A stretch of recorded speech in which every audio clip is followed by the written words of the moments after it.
As you know, bokap gue kan PNS.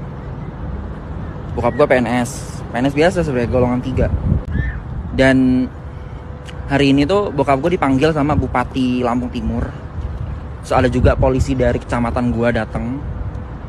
Kayak profiling gitu, si polisi ini profiling, minta ijazah SD, SMP, SMA, rekening gue, semuanya. All the data. Bahkan konyolnya, bokap gue dibilang sama bupati nggak bisa mendidik, salah mendidik anak, bla bla bla. Jadi intinya gue itu nggak boleh mengkritik. Intinya gue disuruh berhenti mengkritik Lampung. Intinya ya, pada intinya gitu.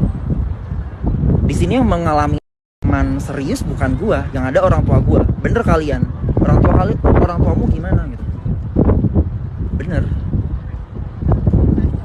Ini Indonesia. Itu Indonesia. This is Australia.